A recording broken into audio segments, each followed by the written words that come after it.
The narcissist doesn't fear your anger. They aren't scared of criticism or exposure. In fact, they thrive on it, as any reaction, negative or positive, confirms they still linger in your thoughts. Every tear you cry, every message you send, every second you dwell on them fuels the warped ego they've spent years constructing. But one day, you cease crying. You're no longer furious, no longer waiting, no longer seeking an apology or explanation. You simply feel nothing. That quiet moment, which feels like peace, is a silent earthquake that devastates the narcissist's inner world. To them, silence isn't merely no contact, it's a loss of power. They can't manipulate someone who no longer feels. They can't dominate someone who no longer expects. And they cannot endure the terrifying reality. You've truly escaped the script they once crafted for you. You're not shouting. You're not pleading. You don't need to prove your strength. It's your lack of effort that shatters them. Not because you despise them, but because you've healed. Not because you wield silence as a strategy, but because you have nothing left to say. To the narcissist, that inner calm is a mortal wound. In this video, we'll peel back the psychological layers the narcissist experiences when they realize you no longer care. From denial, control tactics, rage, and truth distortion, to emptiness and identity collapse. Each stage reveals one truth. They don't fear losing you. They fear losing the version of themselves you once mirrored. And you'll see you don't need revenge to triumph. You only need to no longer belong to them. Stage 1. Denial. They're just testing me. It can't really be done. When the narcissist notices you're no longer texting, reacting, or present in their life as you once were, their first reaction isn't pain, it's denial. In their warped worldview, the notion that you've truly stopped caring is unthinkable. They're too accustomed to you returning, apologizing, softening, or at least resisting. So, their initial response isn't acceptance, but a rewriting of reality to maintain control. They convince themselves you're merely upset, testing them, or waiting to be pursued. To them, silence can't signal an end. It must be a tactic, a move in the emotional game they believe they're still playing. They assume you're still watching, hoping. This belief isn't rooted in love, but in the illusion of dominance. That's why, during denial, they subtly test for a reaction. It might be a vague social media post, a casual just checking in message, a word passed through mutual friends, or appearing where they know you'll spot them. Each action is a probe, not out of care, but to confirm they still wield influence. When you don't react, don't get angry, don't respond emotionally, their denial begins to fracture. Their mind spirals with uncertainty. Wait, is this real this time? They're unprepared to face a reality that doesn't revolve around them. So they double down. More signals, more emotional traps. But you remain silent, not to provoke, but because you're truly free. This is the first moment the narcissist feels lost. No mirror, no feedback, no echo from their usual manipulations. This isn't about losing a partner. It's about losing the stage where they were always the star, and they're not ready to exit the spotlight. Stage 2. Reasserting control. I can still draw them back. As denial cracks, the narcissist shifts to action. No more passive signals or subtle checks. Now they deploy calculated strategies to pull you back under their sway. In their mind, your departure isn't independence, but a power vacuum they must fill. They'll try every tactic they once thought worked. Sweet messages, nostalgic memories, dramatic apologies, or promises of change, as if they've had a sudden epiphany. But this isn't genuine remorse. It's desperation fueled by the fear of losing the grip. For a narcissist, love was never about connection, but control. When you stayed, they could manipulate. When you were angry, they could recalibrate. When you resisted, they could play the victim to regain dominance. But when you show no reaction, you break the cycle they once ruled, sending them into panic. At this stage, they may swing from kind to chaotic instantly. One day a tender message, the next anger or blame, accusing you of being cruel or cold. All of it seeks one thing, an emotional opening, any weakness they can exploit to drag you back into being their mirror.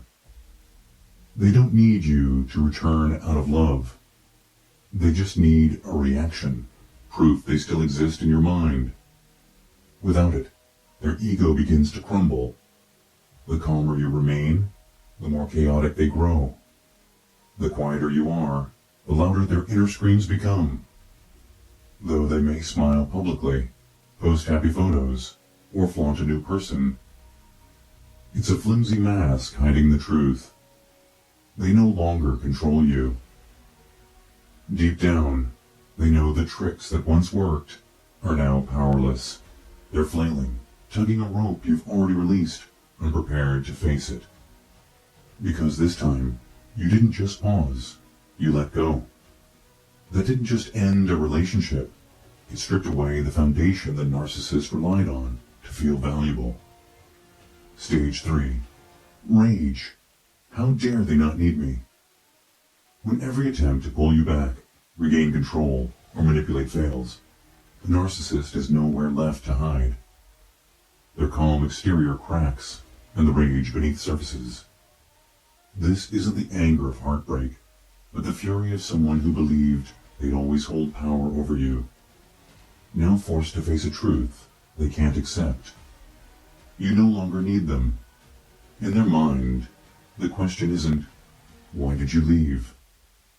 But how dare you leave without apologizing? How dare you stay silent without crumbling? How dare you thrive without me? To the narcissist, your independence feels like rebellion, not just challenging their authority, but collapsing the grand illusion of dominance they built. This rage doesn't always erupt dramatically. Many narcissists won't yell or lash out publicly. Instead, they choose covert destruction, spreading rumors, twisting facts, portraying themselves as the victim, while casting you as the cold, heartless one who abandoned them. At this stage, their goal isn't to win you back, but to salvage their image, at least in others' eyes, and crucially, in their own fragile perception of reality. Since they can't control you, they shift to controlling how others see you. In their world, if they can't be the one loved, they'll settle for being the one hurt. Whatever role, hero, victim, martyr, the aim is the same. Stay in control of the narrative. This rage may also drive self-destructive behaviors, reckless living, shallow relationships, or thoughtless spending, all to escape the emptiness closing in. But beneath the chaos, one truth stabs like a silent dagger. You no longer react. In the past, a single cold glance from you made them feel real, reminding them they still held your emotions. Now you don't look, don't speak, don't feel. To a narcissist, that's not just your absence, it's erasure. And then they realize, though they'll never admit it, you've done the one thing they can't handle. You've truly let go. Stage 4. Rewriting the narrative. I'll make them the villain. When their rage fails to rekindle your response, the narcissist adopts a new tactic. Rewriting the story. If they can't control you through emotion, they'll control the narrative about you. They craft a distorted script where they're the noble victim, and you're the ungrateful, cruel, or inexplicably cold villain. Truth doesn't matter to them. Only a version of reality that spares them from feeling like a failure. Since you didn't provide a satisfying ending, no begging, no return, no dramatic closure, they write their own, absolving themselves of blame. You may have loved them deeply, forgiven them repeatedly, tried to fix what you didn't break. But in their retelling, you're the one who vanished suddenly, the unstable one, the control freak, or a covert manipulator masked as kindness. Every act of love, every pain you endured, is twisted to serve one purpose: making them look pitiful, and you look wrong. Why? Not for revenge, but to shield the fragile ego fracturing daily, without someone to validate it. They can't accept you left because you'd had enough. They can't bear that you live in peace, happy. Not mentioning them, as that means they're no longer significant.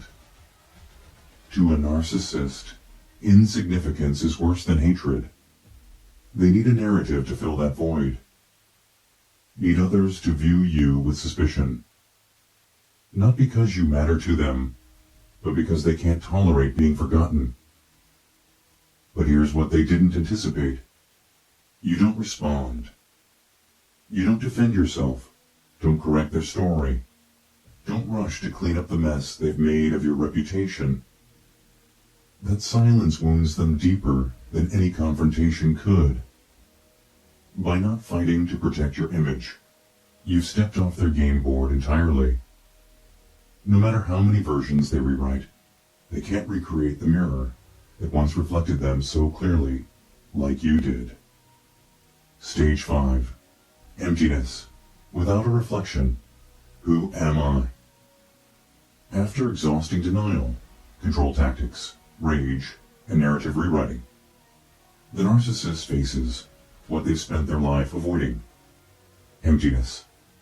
With no one left to manipulate, no gaze to influence, no reaction to feed on, they fall into a void no supply can fill. Unlike emotionally healthy people, narcissists don't build identity from within. They exist through reflection, how others see them, through attention, pain, even contempt. Every response proves they still matter in someone's world. But when you stop looking, not with love, not with anger, not even with indifference, they feel erased from reality. This isn't the pain of lost love, but a full-blown identity crisis. They begin to ask, who am I when no one tells me who I am? A simple question becomes a bottomless pit, as they never truly knew themselves, only through others' reflections. He's charming. She's admirable. They're powerful. When you walk away quietly, without explanation, that mirror vanishes. They feel invisible. No one to make jealous. No one to play victim to. No one to compare their new partner with. The scripts they once controlled, the emotional plays they directed, now play in an empty stage without an audience. In the silence they feel something new, something they lack words for, non-existence, a cold, drifting disconnection, as if every mask they've worn has fallen, revealing an emptiness they can't comprehend. You, who once saw them most clearly, are no longer there to see them at all. In the eyes of someone new, they're just a recycled performance. No depth, no connection, not real. That drives them mad. Not that you left, but that you saw them truly and still chose to walk away. This emptiness can't be filled with things, praise, or new relationships, because the issue isn't who's beside them. It's that they're no longer within themselves. Stage 6. The search for a replacement. I need someone to fill this void. Without your reflection, The narcissist doesn't turn inward to find themselves. Instead, they frantically seek another mirror, anyone to make them feel real again. Thus begins a shallow, hollow pursuit. They need someone to replace you. Don't mistake this as moving on. Their rush into another's arms isn't healing. It's proof they can't face themselves alone. The new person isn't chosen for love, but for their temporary ability to reflect the ego you once sustained. They'll replay the same script. Whirlwind romance, grand promises, staged photos of happiness. But it's not just about convincing the new person. It's about convincing themselves. I still matter. I'm still in control. Deep down, they know the truth. You who saw their real self no longer buy their performance. No matter how naive the new partner is, they can't replace you because you weren't